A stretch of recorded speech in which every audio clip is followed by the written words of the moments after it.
Hey guys, it's me Dawson from Decoder. So in this session, I'll be talking about the risk appetite. So the meaning is as simple. The risk appetite means the extent or the capacity or the level of risk that an entity or a trader or a business organization or an investor is able to accept in an asset or a security to be purchased in the future, or any transaction to be done in the future which is decided before taking such decisions of the purchase or a transaction. Risk appetite therefore refers to the capacity to the bear risk in case loss happens. So nothing but it is the you are analyzing your risk appetite. In the sense, it refers to the capacity to which you can bear the risk in case of the loss happens. So it is important that as an investor you need to realize your risk appetite. So the risk appetite statement is generally considered to be the hardest part of any enterprise risk management implementation. However, without clearly defined measurable tolerances, the whole risk cycle and the risk framework is arguably at halt.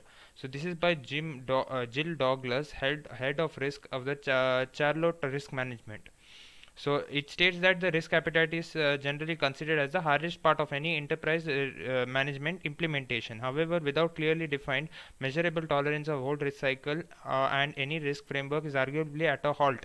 So thing is, as an investor, you need to know your risk appetite. Without knowing your risk appetite, if you try to invest in some assets, you might be not be able to bear the losses. So this concept is widely used in the risk management technique to provide a bar on the maximum allowable risk for an investor. Risk appetite level is famously called as the tolerance level of risk. The level of risk tolerance may be different from person to person. Tolerance also depends on the nature of work and the objective. Save, save where the public safety is involved, the tolerance level is at the lower side. So organizations need to decide the risk tolerance or acceptable level of risk before making the decision, because after the decision is made and the action is implemented, there is no backing up. The person is exposed to whatever consequences and the way for the set decision.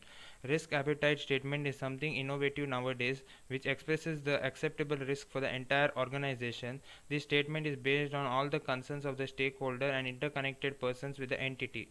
From an investor's perspective, risk appetite is the variation he is ready to accept in returns. The variation can be both positive as well as negative. So greater risk horizon is connected with the equities market or with the exchange traded funds, ETFs, or equity based fund. So smaller risk horizons are concerned with the bond markets or the bond based funds, and also it depends upon the age of the investor, that is net worth. So a general take down note on this is your risk appetite can be calculated by this thing. Like for example, if you want to invest in equity and debt, the best formula is your age. That let's take my example. I'm just 19 years old. So what you can do is, you're 19 years old, you can minus it by 100. If you minus 19 by 100, it will be 79. It will be 79. If it be 79, then you can do one thing. You can put your 79% of your in this thing savings in equity, and you can put 19% in debt. This is the general rule, but it varies. It depends upon a risk profile. If you do not want to take huge risk, then you can put your more assets in equity and in safer investment options.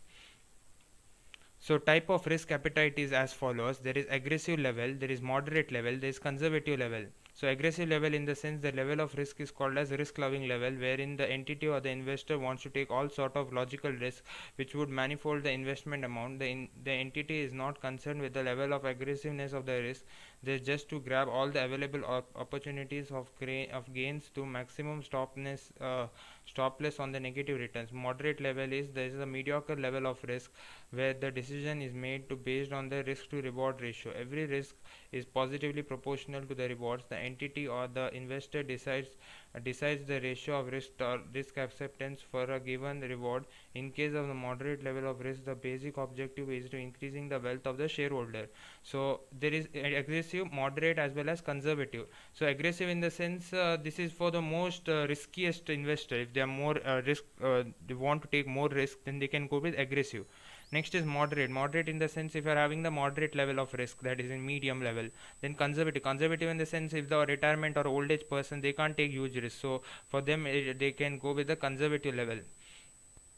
How to determine your risk appetite? Risk appetite is a borderline below which the management is ready to pursue or continue its stated goal.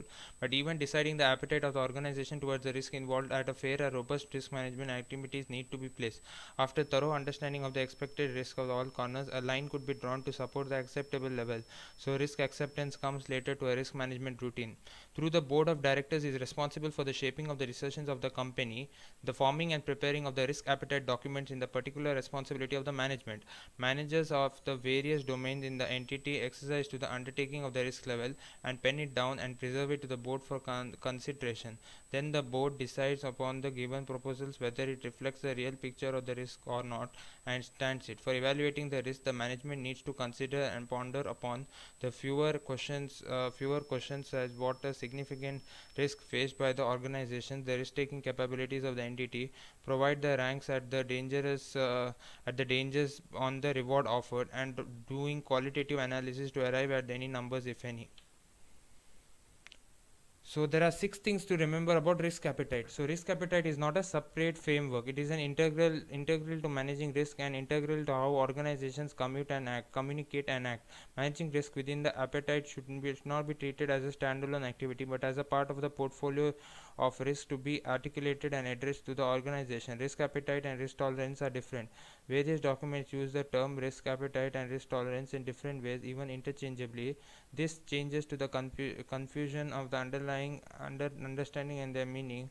Through related, there are different ideas. Risk appetite applies to more than the financial services industry. It's embodied in many different financial service regulations but can help all the organizations to better understand and manage the performance. Risk appetite is at the heart of the decision making. It is germane to in decision making. It is equally important in determining a decision is necessary. Risk appetite is much more than of a metric. Often it is treated as a part of an approach where each metric is assigned a target appetite. Although such approach is important, the better application of the risk appetite can lead to organization to a proactive, forward-looking opportunities that appetite and strategy together for a future action. Risk appetite helps to increase transparency. A well-formed and communicated risk appetite provides an awareness of the risk an organization wishes to assume as well as to those who wishes to limit.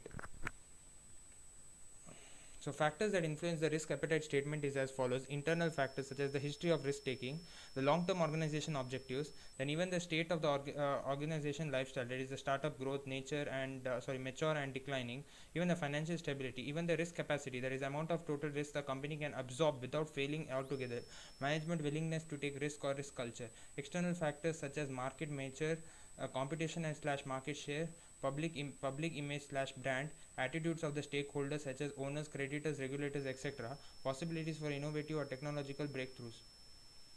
So what does a risk appetite statement convert? While an organization can have a general appetite for the statement of covering all the risk at a high level, a usual risk appetite statement will focus on the several areas of a individual basis. In addition to the strategy, a risk appetite statement can also cover the safety, compliance, and operational, reputation, and all kinds of risk to organization deemed appropriate. As Norman Marks explored in his book of World Class Risk Management, you can establish risk appetite for each you want to manage individually. Combining the risk should not be done when it makes sense. For example, any risk associated with specific source can be grouped together and can be reviewed in totality.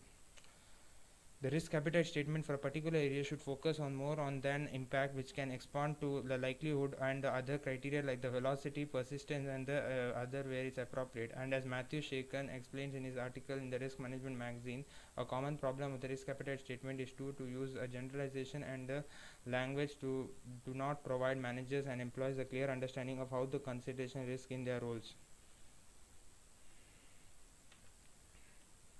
Okay, so we'll go through.